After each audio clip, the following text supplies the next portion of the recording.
Welcome to A Life Under God's Hand. We're in part 41 and we are in South Africa. We're in Durban. We're up at Inanda, just to the east of Durban. This is where God has sent my wife and I. Now, we're not trying to be good, we're not trying to be clever, but we went with this organization that distributes food. And we found this very poor orphanage run by a lady called Mother Cynthia. And they had about 5 or 6 outbuildings. The condition of it was not very good at all. But there are about almost 40 kids, boys and girls. And something happened. When God takes control of you, He gives you the desire and the purpose to carry on and do something. And there they were preaching the gospel. The Mother Cynthia was preaching the gospel to all the kids. That is what attracted us first to that place. Well, isn't that marvelous for those kids in that condition? And we wanted to be a part of it, but how? We didn't know. We got talking to some of the kids, and one day, we hadn't been there long. Let me tell you about this. Very interesting.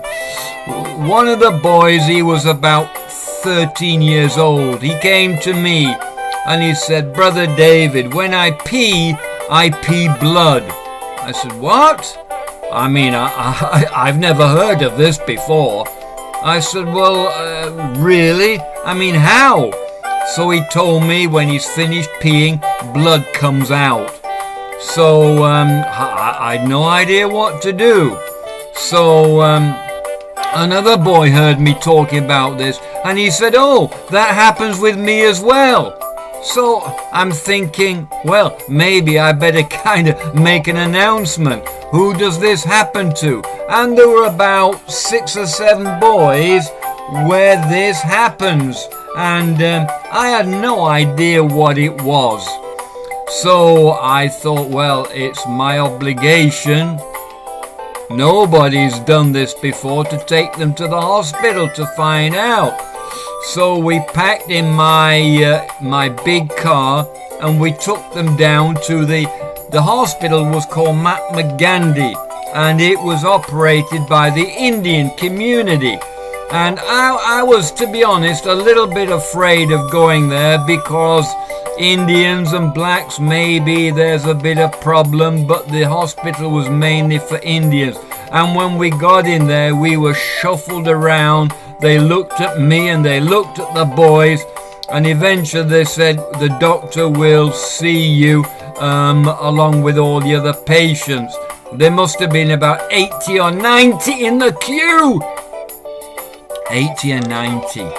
Now what you do in that hospital, you sit in a chair, and then when somebody goes in to see a doctor, everybody moves along one place a little bit nearer the door, so you can't sit still for a minute. So here we all are moving along, and it took almost 2 hours to do this. And the boys went in, and they said they've got bilharzia. I said, "What is bilharzia?" "It's a worm. When they play in the rivers or something that are dirty and they've cut the foot, a worm goes into them and it goes right into their intestine, their testicles, and it can kill them eventually."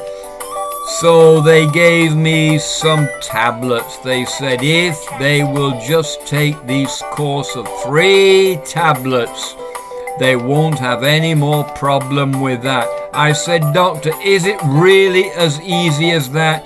He said, "Yes, it is." So we took them back, gave them the course of the tablets, and that was done. Hey, isn't it marvelous? What a great feeling you have when you are able to help somebody else who's in distress. To be able to know, I mean, I didn't know what to do, but God opened the door. Now, they didn't like us in that hospital at all, but they treated us very well. And I really thank God for that. Now, that was the first problem. Then I discovered, when we stayed there late in the evening one day, I said, come on, put the lights on. They said, there's no lights. I said, what's the matter? Oh, every neon light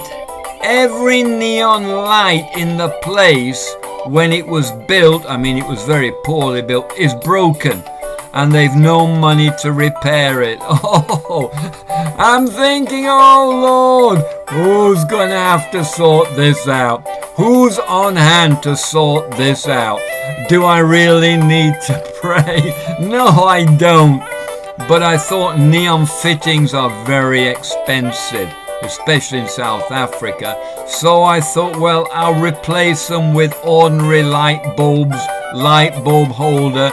So I rewired not rewired, the wire was there, but put all brand new fittings around the whole place, which took me about a week. Previously, the boys and girls, when they did homework, they were using candles. I suppose that's very common in Africa. I mean, I didn't know, but for them it was not that common because South Africa is not too bad. But anyway, that's what they've been doing, and the danger of fire. So I don't think it cost a great deal, but I managed with my wife under our Ministry of Potter's Hands mission. We bought all the fittings, installed them all myself. You know, electricity is not difficult if you know what you're doing, but God gave me the common sense. Some people won't touch electricity, but God gave that to me. And I'll never forget the very, very first day when it was finished, about 5 o'clock. All the kids came back from school and we turned on the lights, and they were so delighted. The mother Cynthia, who ran the orphanage, was so ecstatic, and the kids can now do their homework, and they don't have to fumble around with candles. They can learn in the evening. They've no problem now. Do you know what that really feels like? That was probably one of the best defining moments in my life. Yeah, the best moment in my life. I can be honest about that. It's better than a holiday in Florida. It's better than going to the south of France. It's better. No money could have given me the joy that I felt that night that the Lord had given to me. It's not money. It's not things you give, but when you give from the heart and see people so blessed, and these kids were blessed, and that night we had a prayer meeting and they were all singing, and some of you have seen the videos on my Out of World Church and how they rejoiced. It was a fantastic night, and I'll be honest with you, I've never had such joy in my life from doing something, even to this very day. Oh, I've had some good things, but that was the best, to see all these kids and what the joy that I brought to them. Amen.